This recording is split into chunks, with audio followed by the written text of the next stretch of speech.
Welcome to episode number 4 of the Dan Time Podcast. I'm your host, Dan McCardle, and of course, I am thrilled to have you as a listener. Thanks for checking out the show.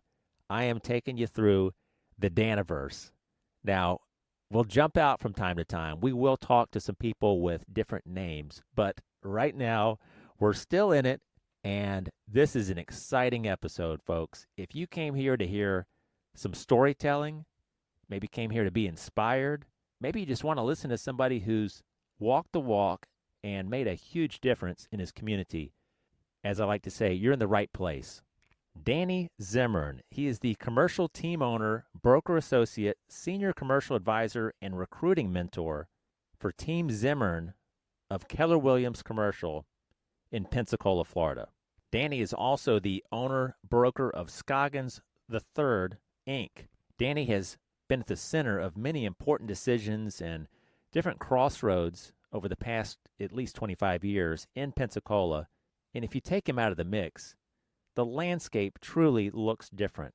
Just a quick run through Danny's achievements and organizations. He is the president of Pensacola Mardi Gras and has been in that role since 2002. He has served on the board of directors of Temple Bethel, the oldest Jewish community in Northwest Florida. He's served as the past president of Pensacola Little Theater, which is the oldest continuously operated community theater in the country. Former member of the Downtown Improvement Board, Traffic and Parking Committee. He's been a board member on the Downtown YMCA, 15 straight years on the In-Weekly Power List of the 100 most influential people in Pensacola.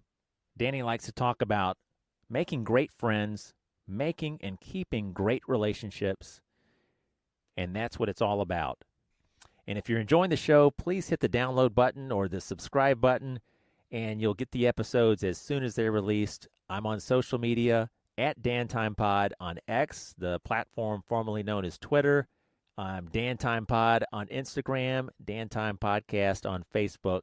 I'd appreciate if you guys like or comment on those pages. It really helps out the show, gets more visibility for Dan Time. And you can reach me directly at dantimepod@gmail.com. You are going to thoroughly enjoy the stories that Danny has to share. It's not all business. It's not all economic growth.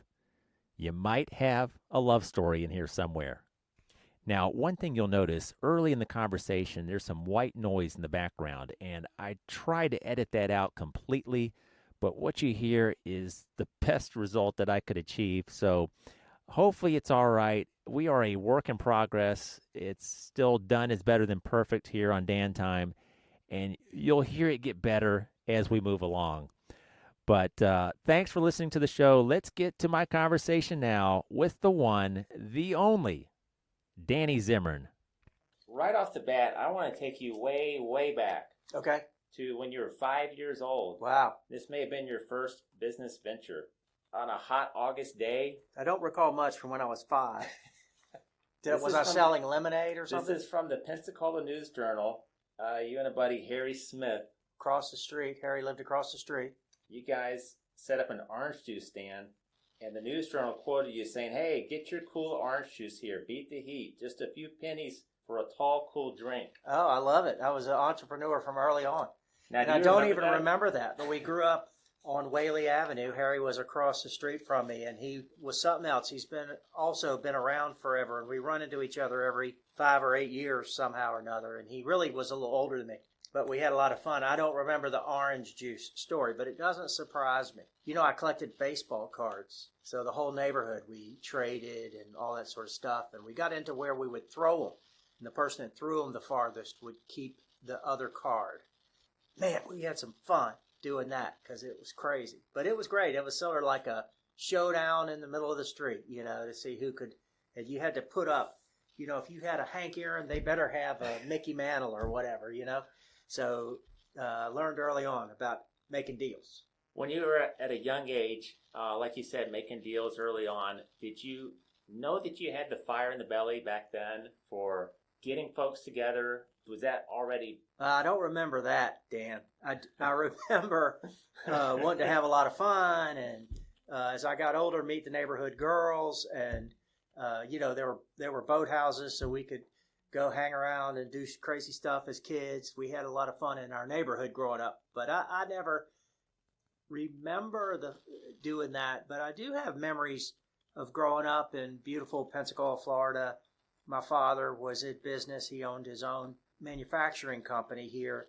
I'd go watch the old dudes work and do all that. And then, I just loved all that. And then I remember, running for student government seats and being in clubs and all sorts of things like that, and getting into leadership roles. So, yeah, I've kind of found my way to the front of the room a lot of times. And of course, I've ended up in the principal's office a lot of times too. So, as you bring it up, I have been a part of trying to make things better and grow them and kind of be a leader, most of my life. Started my own business when I was in college, moved back to Pensacola and have enjoyed it ever since, and worked all over the Panhandle in different ways in the food and beverage business. And what I've really probably been most successful is making good friends. I'm very interested in other people and learning from them, and hanging out with folks who are sort of successful and who do have a chance to make a difference. Well, you took the words out of my mouth. I was going to bring that up, that not only have you been interested in going far and being at the center of a lot of important events, and this isn't true of everybody with those characteristics, but you really seem to get excited about other people's success, and you get excited about the community thriving and people wanting to move here and people wanting to stay here as opposed to leaving for jobs elsewhere. Well, I love Pensacola. It's a very, very unique place. I have a lot to say about that, but over the years there have been some significant difference makers around town, and I've been blessed to be able to hang out with some of those people and learn from them and maybe add a little bit of gas to the engine. I have my own ways. I like everybody to have fun. I don't believe a whole lot positive comes out of a fight. Somebody might win a fight, and sometimes you have to have them, but I like everybody to get together and have a little fun and come up with creative ways to grow together. It has kind of served me well. Part of my problem is I can't really get away from leadership. It's both a kind of a double-edged sword. Basically every organization I ever feel like I've been a part of, I end up being a leader, a president, or a chairman of, or something like that. And I take those jobs and those volunteer positions seriously, and I try to grow them. It's how a Southern Jewish boy got involved in Mardi Gras, which is, of course, anything but a Jewish celebration. But we've been doing that 25 years. We've grown Pensacola's Mardi Gras celebration from about a couple thousand people and about 20 Mardi Gras crews to over 100 Mardi Gras crews. And last year's Mardi Gras attracted about 200,000 people to Pensacola in Northwest Florida, according to statistics. I didn't count everybody. It's been great for business. It's been great for the community. And, it's a lot of fun, frankly. So it's kind of fun to put on a big party and have 100,000 people on a Saturday come, and we've been able to do that. And luckily, I have people who don't mind getting into the fray with me, Dan, and that part is also sort of a lot of fun. I try to make it great for everybody the best we can. So many different things. I'm president of the Temple Bethel of Pensacola, the oldest Reformed Jewish congregation in the state of Florida. I am full of awe at the history of our congregation, and I kind of put off I was offered a leadership role from the board. I've been on the board about 15 years. I was offered a leadership role on the board, and I declined it. I basically made up excuses not to do it, but eventually I kind of couldn't get out of it, and I'm never going to try to go backwards. I'm always going to try to go forwards. I don't think you can ever do things the same. I think you either are going to get better or worse, and so I always want to get better. So I'm now president of a congregation, and of course, in a small southern city, being president of a Reformed Jewish congregation comes with some challenges. So we're working through that. We're going to make it better. All that's going well. The downtown YMCA, I was put on their board I was asked to be on their board a couple times and turned it down and finally took that. And then I rose to be president of that board. And of course, we went through a huge transition into a new YMCA downtown here. It was a tremendous effort that I was happy to play a small part of, I guess. So I've enjoyed that. I went to the University of Florida. I'm a huge Gator fan. I'm a Bull Gator. Go to almost every home game. It's been a long time since I've missed one, but go to every home game and a lot of the away games. I love wearing my orange and blue on Saturdays and rooting for the Florida Gators. We have a local booster club. I was president of that, I think, for 12 years. It was one of those things where once you started doing it, nobody else wanted to do it because maybe it was a lot of fun when I was president. We grew that, and we've had a lot of fun with that. I made some great friends over the years through going to the university as well as being a part of the booster club later. So many different, one of my closest friends here in town is, he's an old dude. I'm 62. He's 85. He is a guy who taught me a tremendous amount about life, Jim Reeves. And Jim, and I'm super close with his family. I've learned a lot about Jim, but Jim came to me about 20 years ago and said, I want you to be on the Pensacola Little Theater board with me.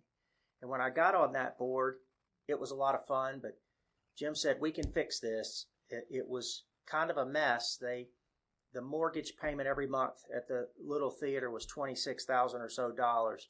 And we figured out essentially that they worked for about 20 days of every month till they could pay the mortgage. There were only 10 days left to really develop any capital to put on productions and do things. So we went about paying off that mortgage, and it took us about 5 or 6 years, but we did. We had a mortgage burning party. We had Wednesday wine and cheese every Wednesday, and we sold stars that are in the Walk of Fame in California. And so I did that. I became president of that board of trustees. Our budget went from about $300,000 a year to about $1 million a year. The production value it's the oldest continuously operating community theater in the country. Community theater means everybody's a volunteer. And it's kind of tough when everybody's volunteering and you're still broke, right? Right. So you ought to be able to put on good productions, have some great production value, sell tickets, and have people pay to come. Well, even now at the Pensacola Little Theater, the production value is tremendous, but even now the tickets are very inexpensive. The budgets are basically made, and we decide how much we need to bring in to cover the bills, and that's how we make the ticket prices.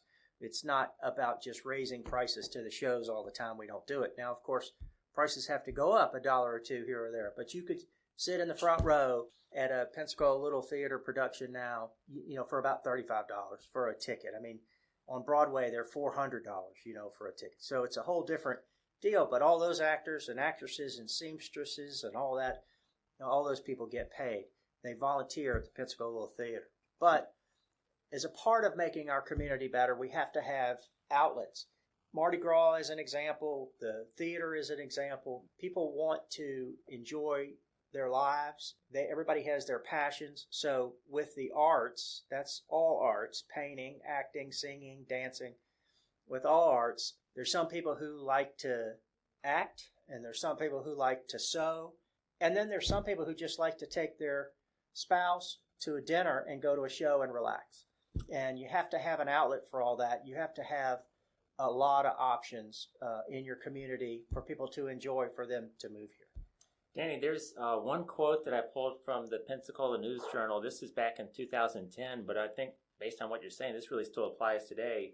You said, it's amazing the amount of and quality of creativity that exists in the arts in Pensacola. If you've never seen one of the great productions at Pensacola Little Theater, get yourself a ticket. You will be hooked. Yeah, and it's the truth. The quality of the creative people in Pensacola is off the chart. And sometimes it just takes building a facility or having an outlet for them to both enjoy their craft and perform for others to see it. Pensacola, small little southern town, we have people who have become very, very successful in the arts world. Of course, it's like something's in the water with all of the athletes that are stars that have come from Pensacola, and I've been lucky to be a part of a lot of that. it really is a part of what makes us special. One of the things about growing Pensacola, see, it used to be, Dan, where the paradigm used to be that you built a plant and the plant would open its door and advertise that it had a bunch of jobs and people would move to that town to work there. Well, that's all changed. Now people go where they want to live, and the jobs go where the people are. The jobs in the big cities these days are there because the people are, not because it was the best place to open an office. I would assume that, for example, Amazon would not put an office in the middle of a downtown somewhere other than the people are there that they need to work. I'm very, very close with our current mayor, D.C. Reeves, and D.C., we started a brewery here, Perfect Plain. D.C. had a dream, and I was able, in my commercial real estate life, which is how we pay the bills around here, in my commercial real estate life, we were able to put that together, and then it turned into something much, much bigger. He liked to talk about PhD marine biologists and MBA graduates that were tending bar because they just wanted to live here and they wanted to earn a living and they were waiting for the right job to come along. In the meantime, they were making a bunch of money bartending and having the time of their life. So they were thrilled to be here, and their friends came from other places, and Pensacola has exploded. Commercial real estate is what we do, Dan, and I'm an old dude. I told you I'm 62. America sort of went through a reurbanization of its downtowns all over the place. Used to be you built roads out to a 100-acre tract, and you built a subdivision. The grocery store went out there, near there, and it is just not super efficient development when some smart people, way smarter than you and I, figured out that the infrastructure is in downtown, and if we could build up our downtowns all over the country, that would be where people would want to go and made it easy. So I just happened to kind of be in the right place and know a few of the right people to be a part of a lot of big growth in downtown Pensacola. And once you kind of understand that the utilities are there, the roads are there, so much else, and then the density is there. And you learn, for example, that a surface parking lot is the biggest waste of a piece of property. So, about 15 years ago, we did away with parking requirements in the downtown overlay, which allowed downtown to really explode. That was one of the key pieces that helped downtown explode. Then you could have a zero lot line place, and as long as there was public parking around, whether that be a parking deck or street parking, that business could work. If code required one parking place for every 300 square feet, it would take a bigger piece of property. That's what's out by the malls, as an example.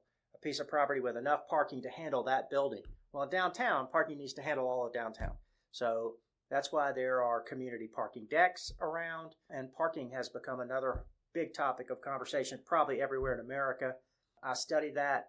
I was head of the Downtown Pensacola Parking Committee of the Downtown Improvement Board, another leadership position that makes nobody happy. I like doing things that make people happy, but that one was one that just felt like it needed to be dealt with.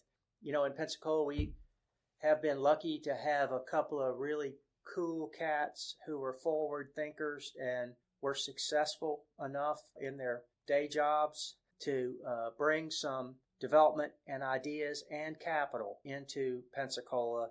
And I've been lucky enough to have some of those people believe in me. So together, we've been able to work and put together some great projects. Of course, Quint Studer is probably most known for that, and Quint did a lot of travel, and so he saw the benefit of growing a downtown and built the first large apartment complex downtown. He did very, very well with it, but that was the linchpin for really growing our little town. And so I think that recipe could be repeated, frankly, all over the country. It's not super complicated, but you do have to sort of take a deep breath and step back and realize sometimes you have to make some changes, and nobody's going to like it. We have a parking problem in downtown today. Downtown Pensacola, Florida is on fire. We have food and beverage locations, we have retail locations, we have offices, and then we have residents downtown. And so it's hard to park, and people get mad about it, but you had plenty of parking when nothing was going on, and you want things to be going on. So it's just a matter of managing that properly. We had the world's authority on parking come talk to a small group of us here. Who knew there was a world's expert on parking? Technology-wise, used to be, a parking meter. That was pretty simple. but they break and they don't work, and it's just inefficient. People don't carry quarters around like they used to. Exactly. I mean, the whole bit. So now the parking is very sophisticated. There's apps, and you put your location in. It knows where you are now because of your cell phone, and so many different things that make parking a little bit better. But you got to understand it before you can fix it. We have a problem, I think, in America, but I know we have a problem here in our region, for example, of recycling. I've kind of tried to be a part of some of that as well. I've kind of been through the ringer with it, but it is expensive to recycle. So it's good and it feels good not to bury cardboard and plastics in the ground because it takes them a long time to deteriorate in landfills, and they fill up landfills, but it is expensive. So there's a trade-off. And of course, the better the world gets at recycling, the less people will pay for cardboard to recycle cardboard, as an example. So it's these spirals that you have to deal with, and you have to be a little malleable in our lives to try to figure out solutions for different things. So, Danny, have you ever been presented with a project where someone wanted you to head it, take it on, and find a solution for the problem, and you just ran into a wall and said, here, you guys find someone else. I've done all I can. The parking situation seems like you would just run into wall after wall. Well, parking is a challenge because the solution is there's never finality. Whenever you fix some piece of the problem, there's more problems.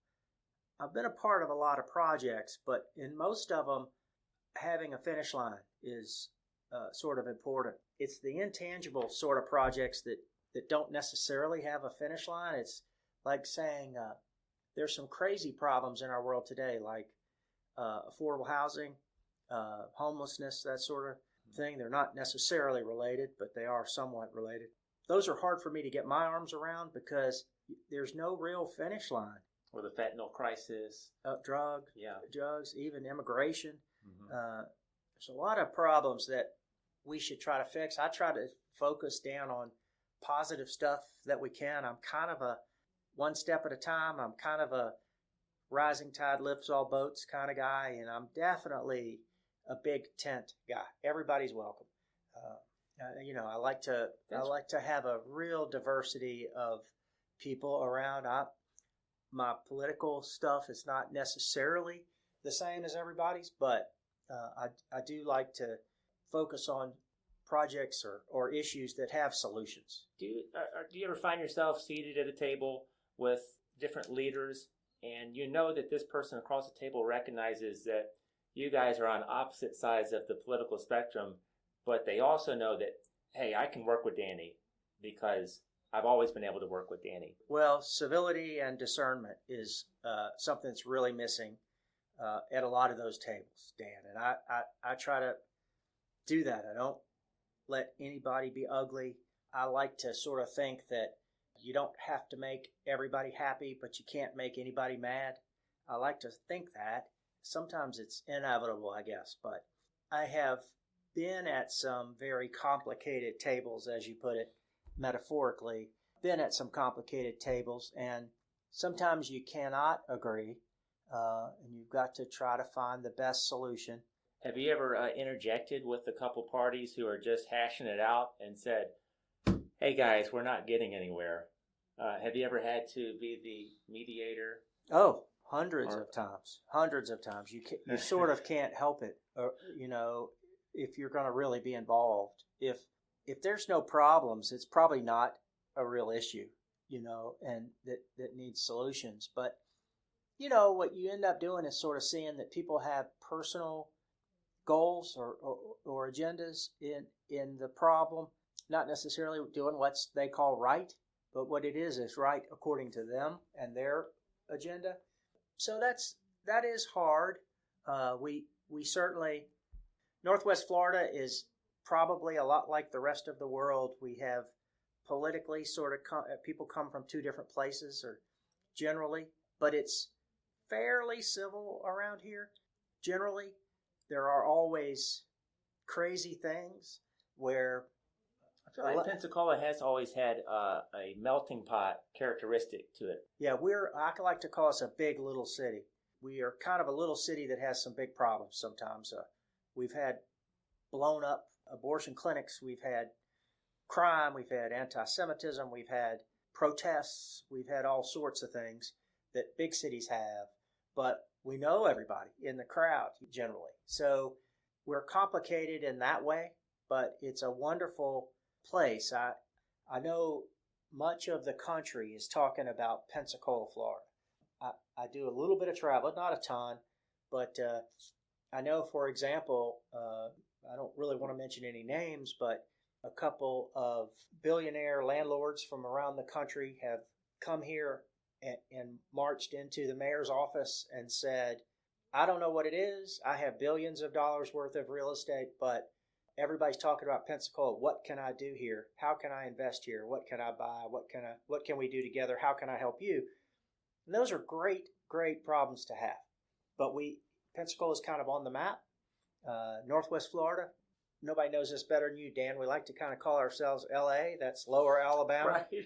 You know, we're right up here below Alabama, and so Pensacola's in a unique spot in the economic development.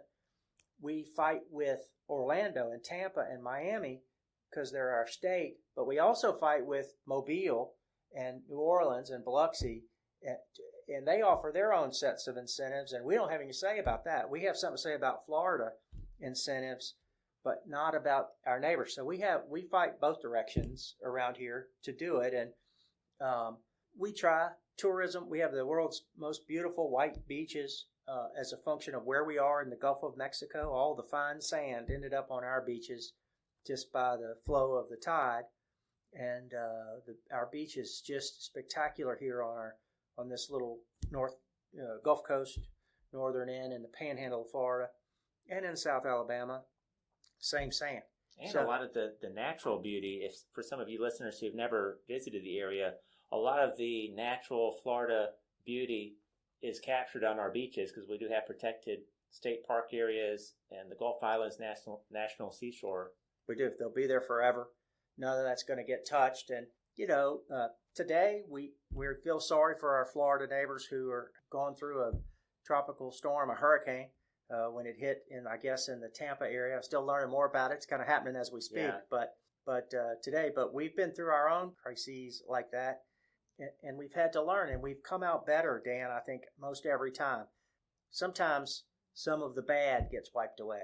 Hurricane Sally was an absolute blessing to me. I'll tell you a story. You have time for a story? Oh, yeah. So I was married to Tanya, and we had a daughter in 1997, and we got divorced. Tanya had some demons in her life, and it was just too hard, and so we got divorced when our daughter Hannah was about 4, and we were apart. Well, Tanya was able to get rid of those demons and found a way to manage some of the things in her life that could be a problem, and she did, and now she's 14 years sober.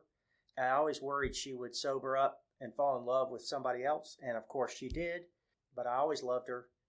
So she had been engaged, and at the beginning of the summer, I guess, of 20, she got unengaged and spent that summer working on herself. I didn't really know that. I've always loved her, and we've been close, but that's what she did. And she, walking on the beach and reading and praying and working a program. So she did all that. And here comes Hurricane Sally in September. And our daughter, Hannah, was in law school in Baton Rouge. She went to LSU. And she called and said, Dad, Mom's got to evacuate the beach. And she doesn't really have anywhere to go because she's been spending time on herself. Can she come stay in my room at the house? And I said, of course. So here came Tanya and her little dogs to the house, my ex-wife, Hannah's mother, and nothing nefarious happened, Dan. But now, it'd been years since you'd been under one roof together, correct? Oh, yeah, absolutely. I mean, we stayed close, but that means talking every now and then, maybe an occasional dinner with our daughter or something like that. But so here she comes. Hannah's in Baton Rouge. It's just me and Tanya and the 2 dogs now, and my dog and cat. And so nothing nefarious happened, but 4 or 5 days of no power and very little cell signal. And I had things to do, by the way, work, but no power and very little cell signal. We had to kind of communicate to make it all work. And that sort of made us communicate. And then after 4 or 5 days, the gas cans that were running the little generator ran out. So we loaded up all the 10-gallon gas cans and it took a long romantic drive to Buc-ee's, because Buc-ee's across the state line is the only place that had gas. That trip was full of emotions. People would cut in line and people would kind of flip you off. And I mean, it was just happiness and sadness at, times 10 in so many different ways. But we ended up getting a hot brisket sandwich, and we ended up getting gas, and we ended up laughing some and crying some. And that did lead us going to Baton Rouge to see Hannah, that sort of thing. And then on February 22nd of 22, that would be 2/22/22, I proposed for the second time. And we were remarried in October of last year on our anniversary. So we have our anniversary is coming October, and I'm not sure if it's the first anniversary or the 28th anniversary, but it's one of those. And we have the same anniversary date, so that's something fun to sort of talk about. But what a beautiful story. But that was all about Hurricane Sally. God brought us together. There's no doubt about it. And so the journey has been hard and sometimes lonely, but it has all come together now. And so I'm just so happy and blessed to have Tanya back and to be a part of that. I like to say my marriage to Tanya works well because she was willing to accept a child I had from my first marriage. Of course, it's her child too. So So it's a whole new chapter. It is. And Tanya does residential real estate. We merged my commercial real estate business with her residential real estate business, and we're the top Keller Williams team here in the Panhandle of Florida by several different metrics. Hey, Danny, has Tanya, the past 25 years or so, she's closed nearly $1 billion in sales? Yeah, absolutely. She's an absolute celebrity. She was Coldwell Banker's #1 agent in the Panhandle, and switched over to Keller Williams and convinced me to switch over to Keller Williams. We're having a blast. She's a complete celebrity, and she's a complete professional, and she's just so good, and people are loyal to her, and she does a great job. And so it has been really a remarkable marriage. And so our team now is doing whatever. I mean, we did $125 million or so last year, and we're probably going to do significantly more than that this year as a team. And so, life is a lot of fun. It's not all perfect. And so we're trying to figure out how to make it better. But we both love Northwest Florida, and we both love family and all that. The other kind of things, we're still growing together after all this time. But it's great. And our daughter's so happy. She's practicing law, doing family law, and she moved back to Pensacola. She would not have moved back to Pensacola if all that effort we'd taken all those years did make this a better place. And so now there's stuff for her to do here. She's about to be 27, and life is good, Dan. And Danny, I remember from some of our early conversations, I think we first met about 5 years ago, and each time we talked, it seems like you mentioned Hannah, your daughter Hannah, and you told me stories about the early days when she was kindergarten or first, second grade, and you got all these things going on. You got all these balls in the air, and a lot of busy guys, a lot of busy dads, and maybe families who are not together, they can't see their kids a whole lot and don't have a lot of control over that, or they just stay too busy just to do things with their children. And from what I understand, you carried Hannah around with you a lot. She went various places with you, and I did. That must not have always been easy, but... Well, when we got divorced, I got custody of Hannah, and it became the biggest responsibility for me in the world. And so I had to do some very deep thinking. I'm blessed to have 2 older brothers. Both are physicians. Both of their wives are super strong and powerful and successful women. And so I had a lot of help. It takes a village. I certainly have proven that. But I did take Hannah. I had to really prioritize my life in those years. And how I figured it out, it may not be right, and it may not be right for everybody. But how I did was I sort of prioritized my life, that there was work and there was Hannah, and those were both my top priority. They just interchanged at different times of the day. So when I dropped Hannah off at school, it became work was my number one priority. But when I picked Hannah up, Hannah was my number one priority.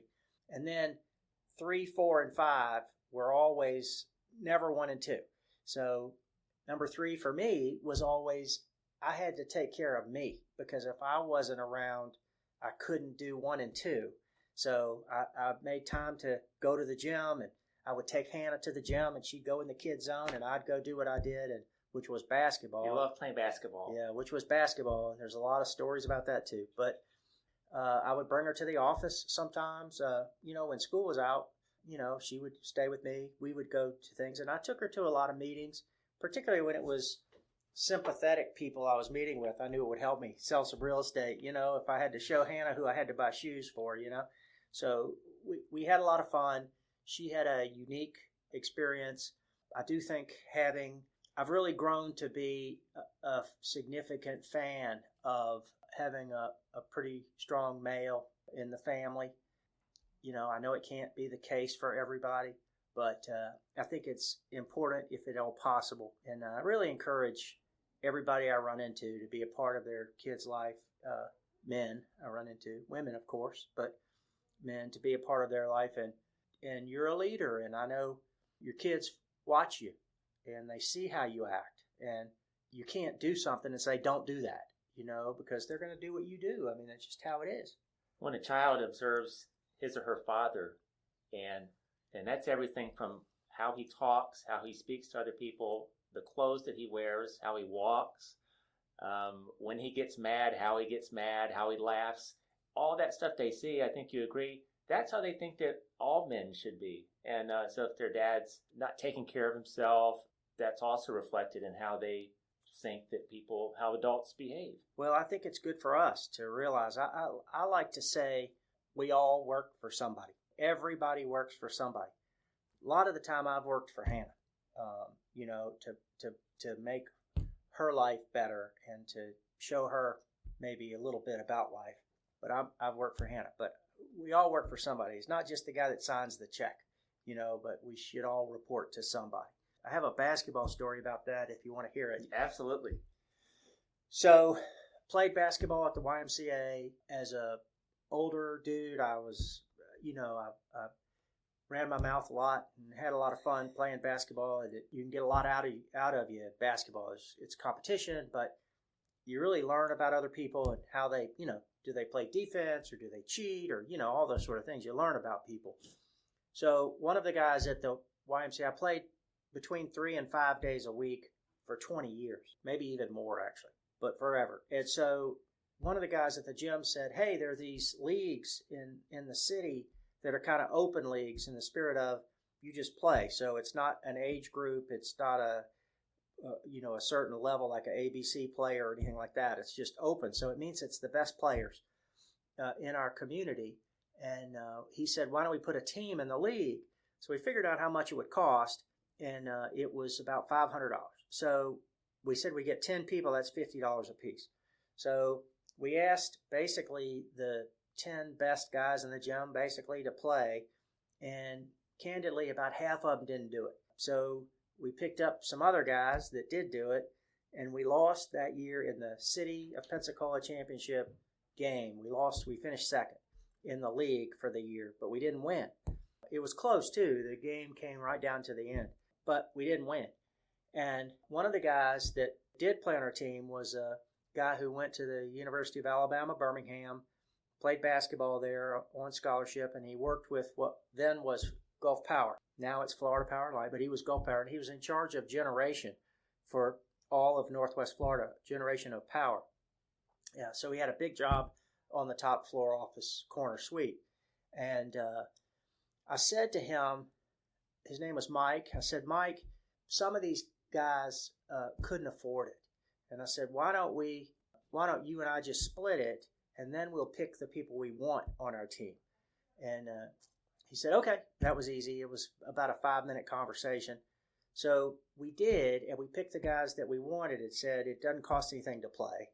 And basically they all played, especially in the first couple of years. They all played. So there were 2 seasons, a spring and a fall season. That spring season we had lost in the finals. So we entered the fall season with basically the guys out of our gym that we wanted, and we ran through the league. We won the first of our, what I like to call city championships that year, and we won 5 more straight. Spring, fall, 5 more straight. And after every championship game, we would go out for chicken wings and beer, and Mike and I would pay for that too. And the guys all loved it, and we got to always talk in, and maybe the beer helped everybody talk a little easier, whatever. But we got to be friends because it wasn't really fights, but basketball games, you have to work like a team. And so we learned to kind of depend on each other, and we learned to work together to win. I was kind of the coach all that time. I only went in when we were up 20 or down 20, and we were never down 20. So I always went in when we were winning big, basically.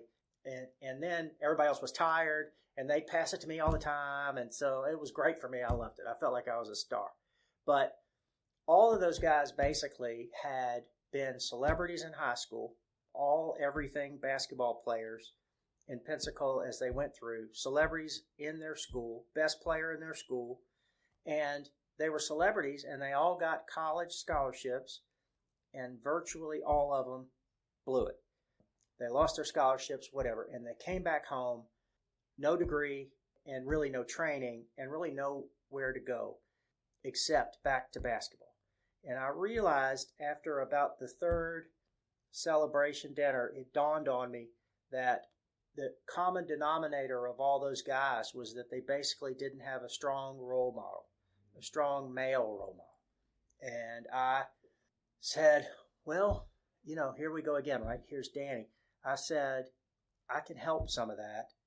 I don't want to be their father, but I'm happy to try to help them live better. So I started making those chicken wing and beer dinners once a month.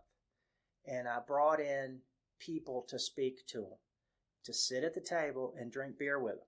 And I brought in like a urologist, and I brought in a banker who taught them how to open bank accounts. And I brought in a car dealer who told them how to buy cars right, because they were going to these buy here, pay here lots that were super expensive. It was a waste. And I brought in a therapist. But I brought in all sorts of things to teach these guys. And slowly, maybe looking back on it wasn't so slow, but it felt slow. I got about 2 of them on with the city. I got, I think, 3 on with Gulf Power. I got 2 on with the local utility authority. So these were good paying jobs with retirement, with health care, all those sort of things, and was able to really, really help all those guys. Eventually, they made it on their own, and an old white guy was not the guy they wanted to hang out with on Friday night. And but I get it, and I love those guys, and you know what, Dan, they love me. If I see them, they still come to my office. Oh, I know they do, and I know they love you. Yeah, and they come to my office just to say hello and check in, but really, what I think they're doing is telling me they're okay, which is better, right? Because they never had a male figure in their life to say, hey, Uncle Joe, I'm doing pretty good. Hey, you'll never believe what I did. They didn't have anybody to tell good news. I guess it makes them feel good, and it makes me feel good to do it too. But what's really interesting in all those years of those guys, it was a great sort of run, about 5 or 6 years of being around those guys a lot. One time, one guy ever asked me to borrow money, and he paid me back. I've been asked to borrow money by a lot of people, and a lot who have not paid me back. But I'm okay. It is what it is. But to me, that's kind of a point that they would rather keep my respect. Sure. And they'd rather find a way. I instilled a little bit in them to work your way out of a problem, not borrow your way out of a problem. Right. You've illustrated something that I don't think gets talked about a whole lot, where a young man, 18, 19 years old, blows a scholarship, and it's really just screwed up one time in a big way, and he just thinks, well, that's it. Oh, I'm just no good, and then just kind of trails off. well, or he's got this skill set that he's not using, and he could be building a network, but he's not because he doesn't have anybody believing in him. Well, what a difference! I thought it was all about just shooting hoops.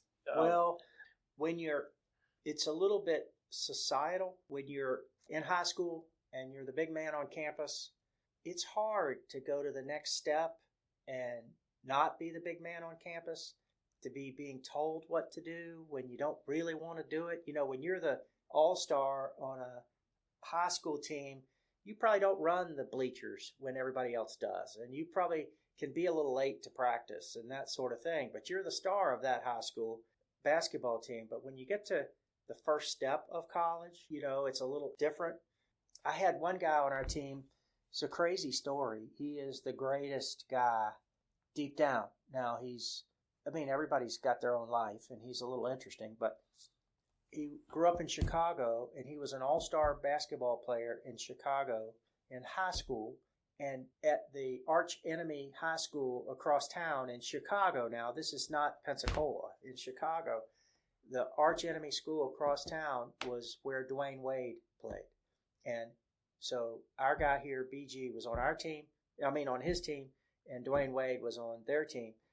And they played each other, and BG just showed Dwayne Wade up. It was crazy.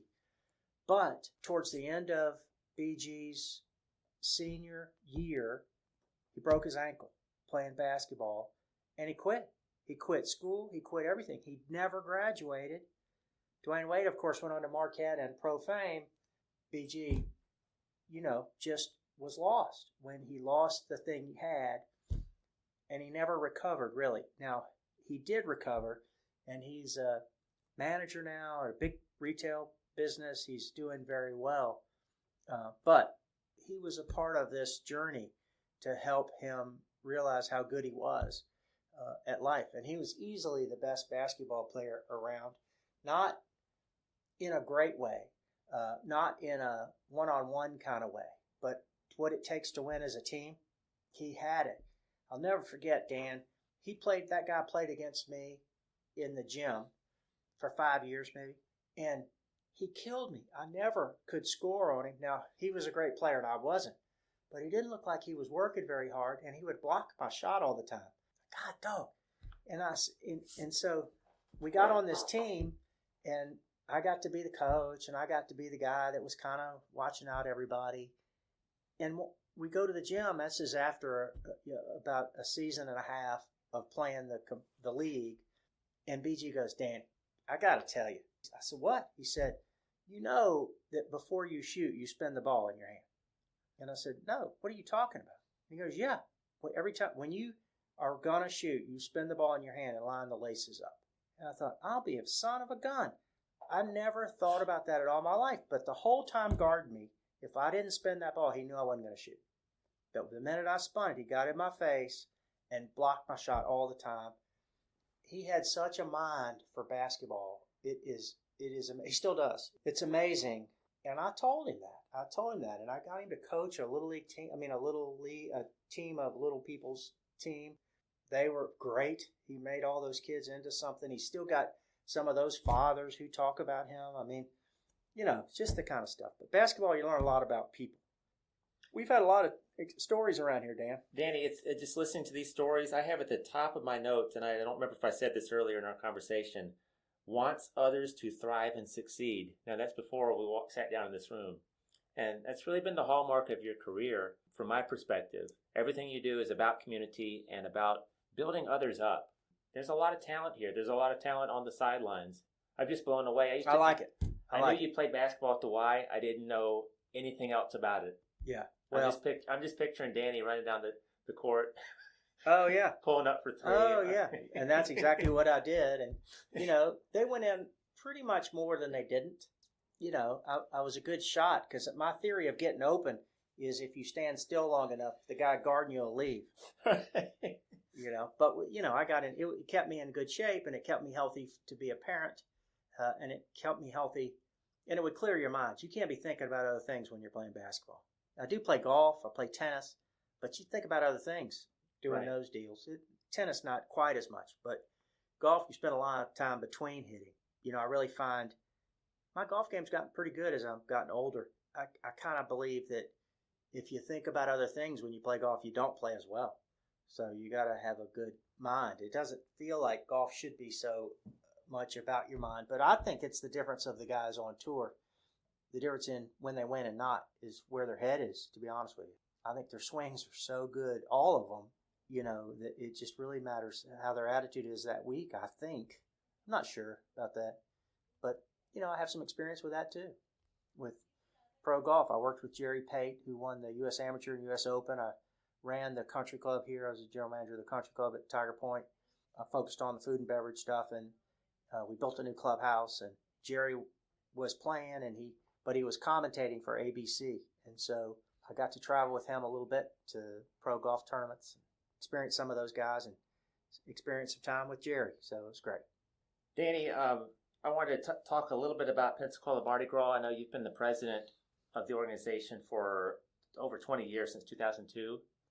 Specifically, I kind of want to go back to the first decade of the 2000s here, because we had a major hurricane, then we had the financial crisis. So it wasn't all fun and games. It wasn't. Yeah, I went broke in the financial crisis, so it hit home.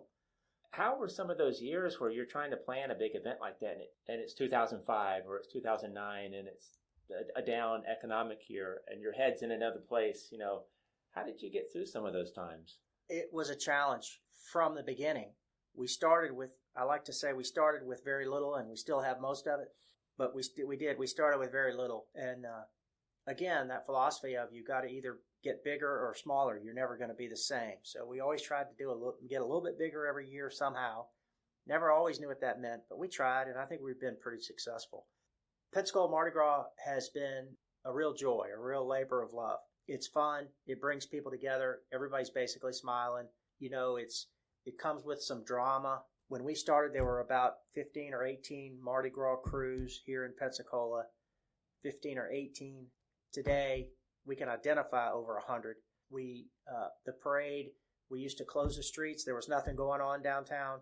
It was easy to close the streets. It brought everybody downtown. It felt like it was a way that the restaurants that were open downtown and the retailers would have a big weekend. We felt like that gave them some money to have some runway to get to the summer here in Northwest Florida. That part was great. Now, downtown's so crowded, they hate when you close the street. The restaurants are busy all the time, so when you close the street, people can't get to them. See, it's just the opposite effect. But we take a lot of pride in how downtown has regrown based on Mardi Gras proved people would come, right?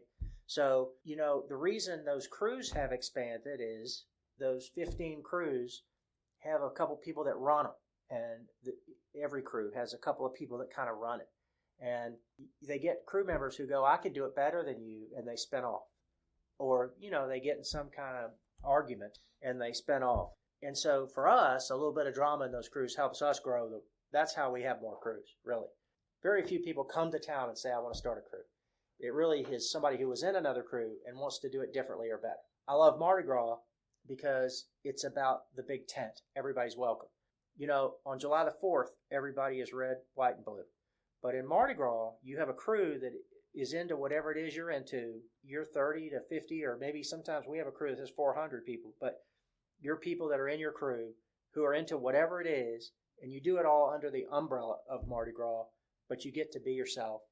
Dress up like whatever it is you do, your crew is, whether you're space people or Indians or whatever it is you are, you dress up like that, and you hang out with those people, and they become your sort of fraternity or sorority for the whole year. They start doing things for the community and nonprofits. So that builds for our world. And frankly, it's those type A organizer people that get involved in the Mardi Gras cruise. And those are the people who really get things done in our community. So it has been great in a lot of ways. We've added a kickoff on the 12th night of Christmas, which is always January the 6th. So now Mardi Gras became a season, more and more events, a few more parades. Now, last year, the economic impact in Northwest Florida of Mardi Gras was around $100 million. We do all that with our budget, which our budget's about $250,000. So, we do that through sponsorships and a little bit of entry fees. But like I say, everybody is welcome. Now, that means you have to live by the rules. So if the rules include having insurance or not doing stupid stuff, whatever it is. You got to live by the rules, but you're welcome if you can live by the rules. And we get challenged with that all the time because remember I told you those crews split up, and so they want to outdo each other. And so they say, oh, you ought to not let them do whatever it is. And I say, they can do it if they aren't live by the rules. So there's a lot of one-upsmanship. Is that there is.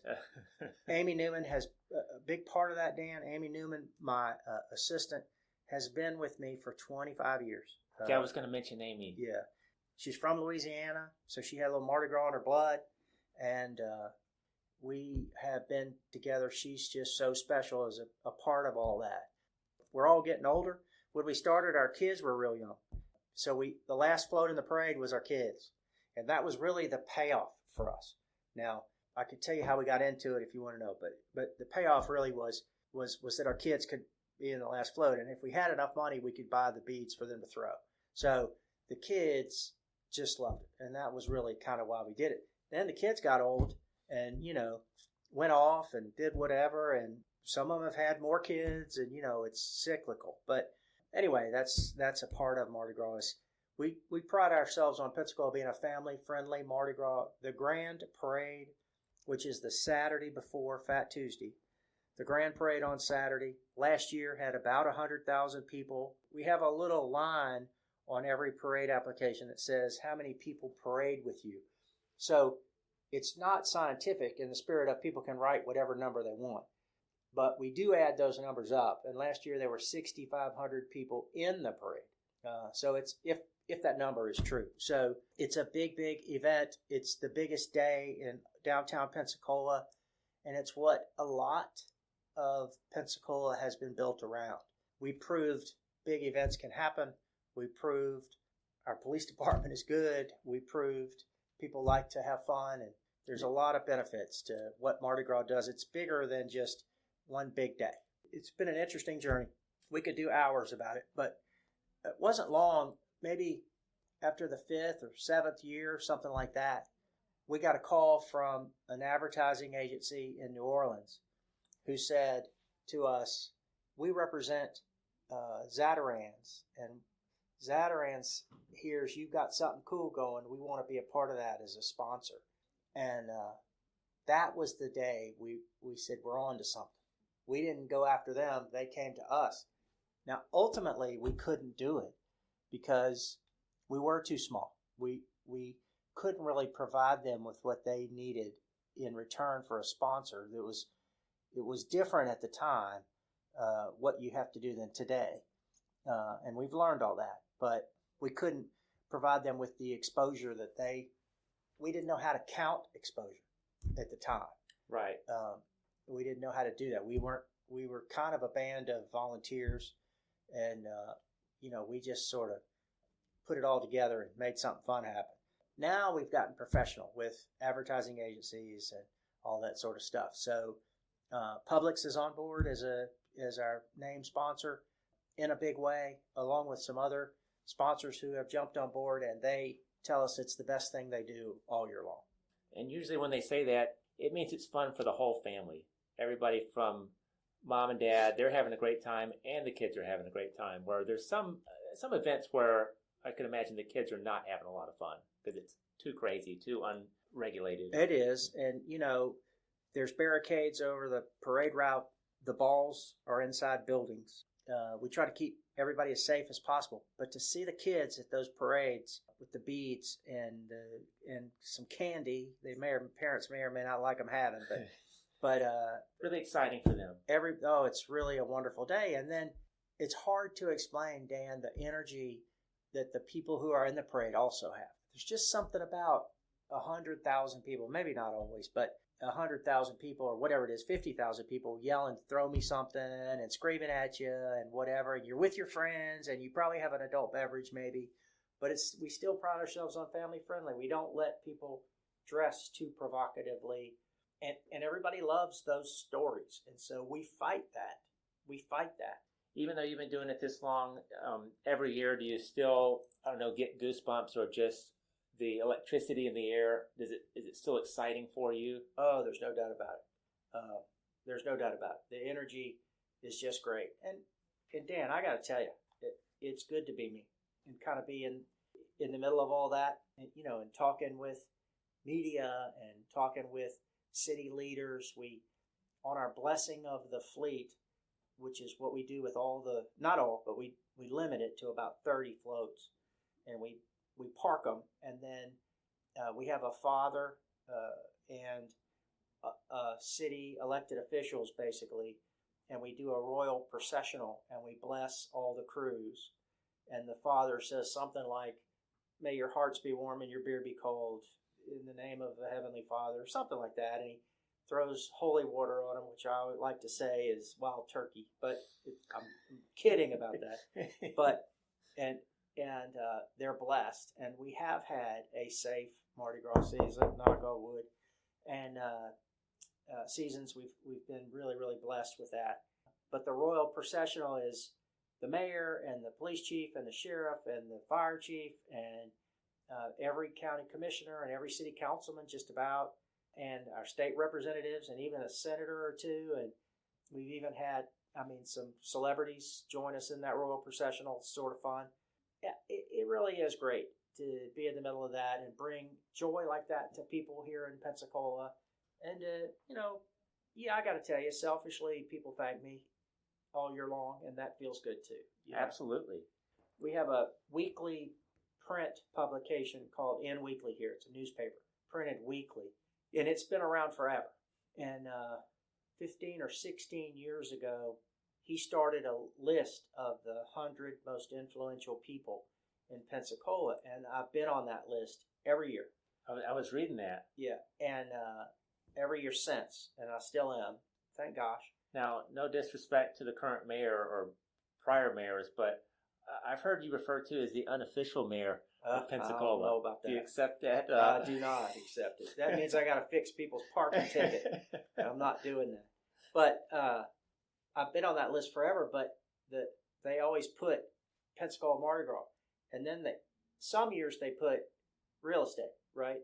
But they always put Mardi Gras. So it has been good for me in that way too.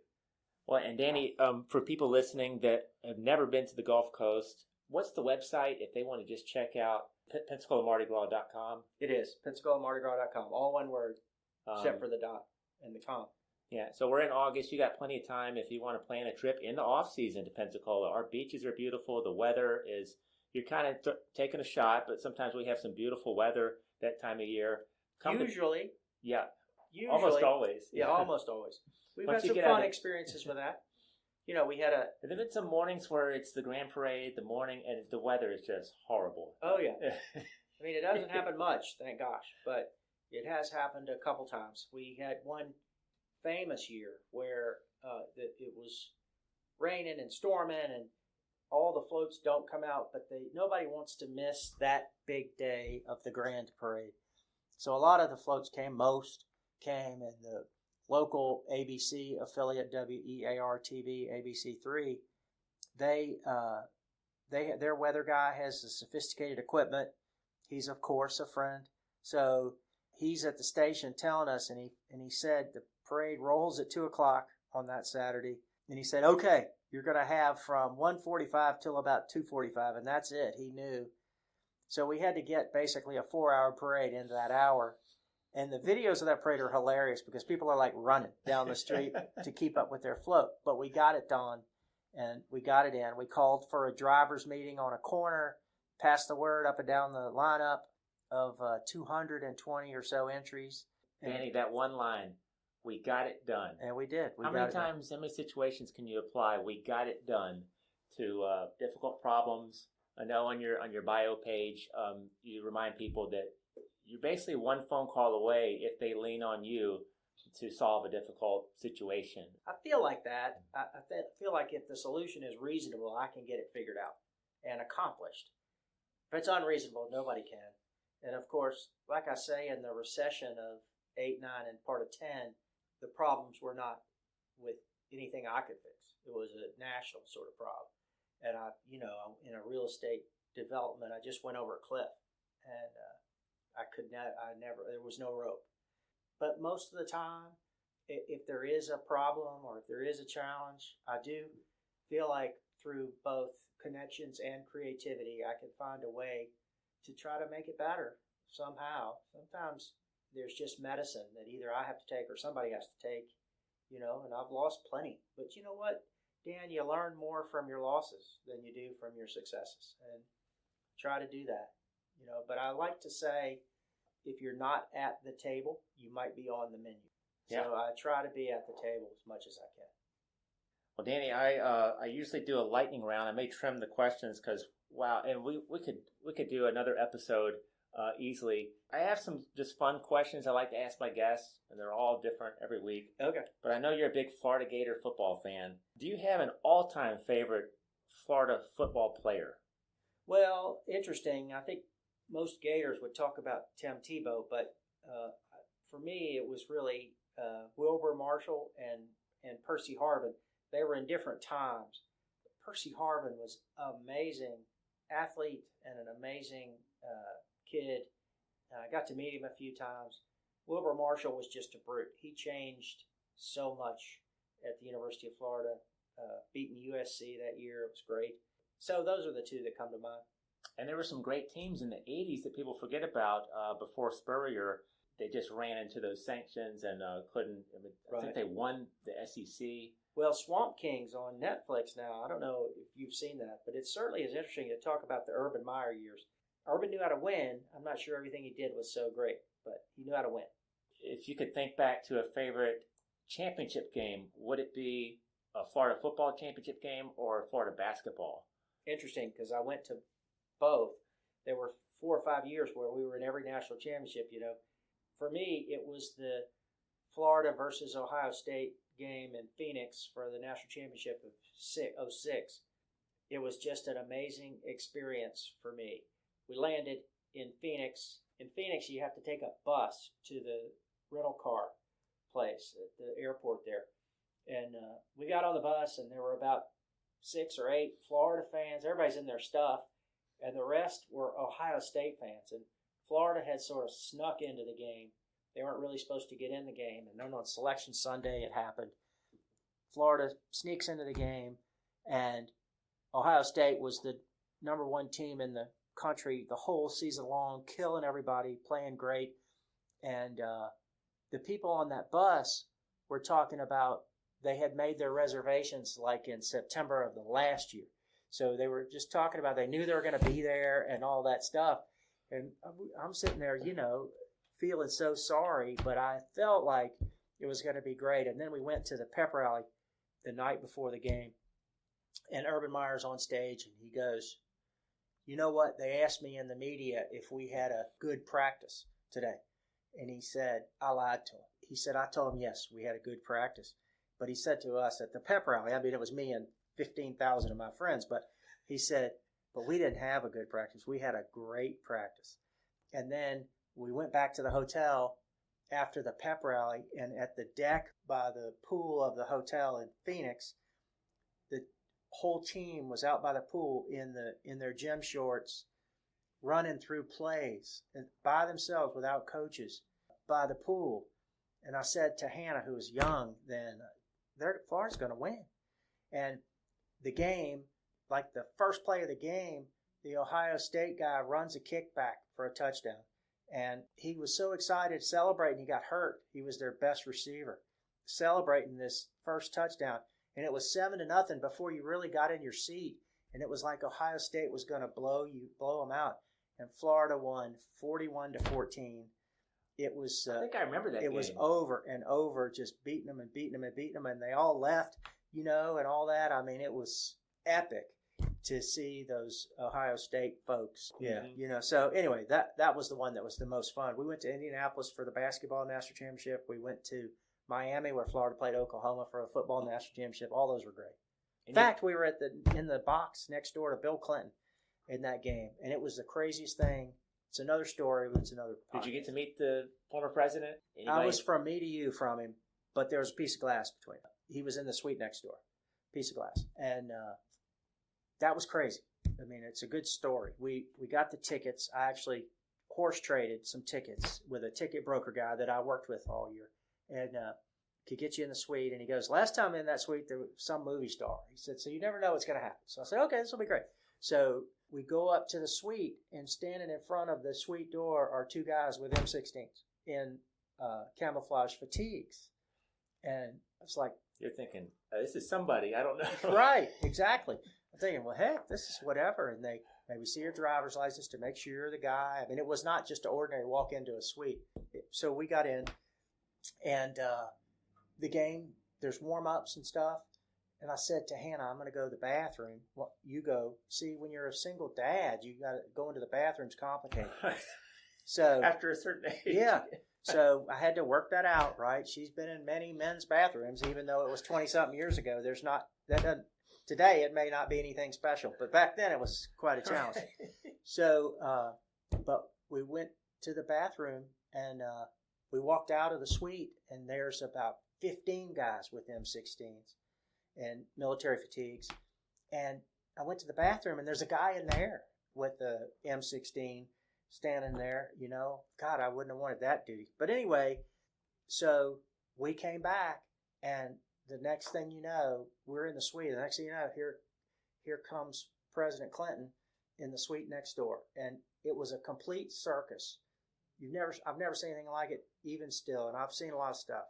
It was a complete circus. And of course, the camera focused on the president, and I'm sitting in the seat next door to him. There's just a piece of glass between us, but I'm on the jumbotron next to Bill Clinton. So that was, what an experience. It was crazy. This lady and her son.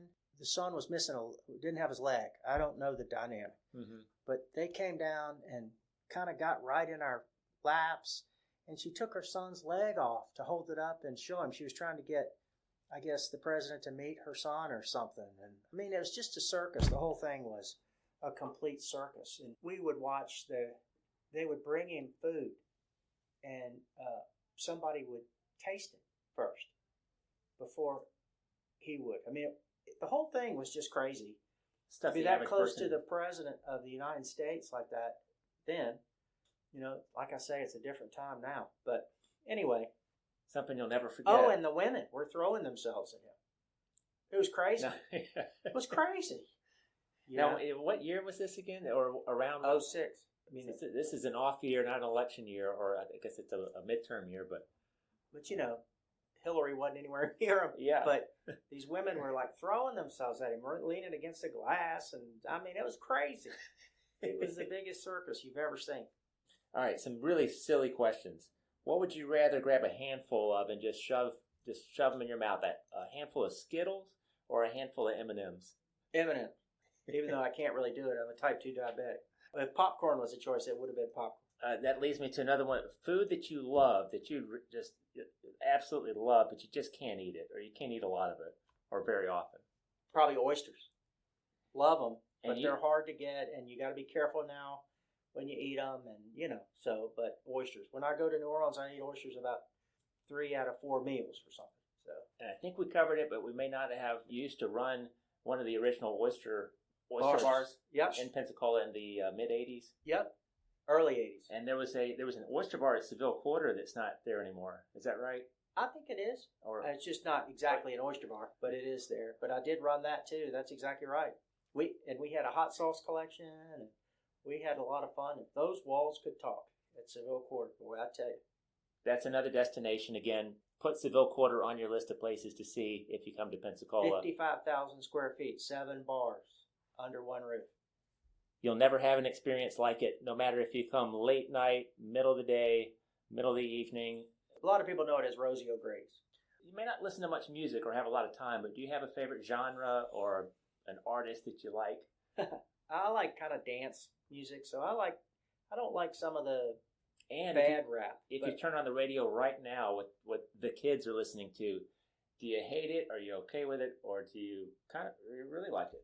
I do kind of like it. I don't like the message that some of today's music puts out.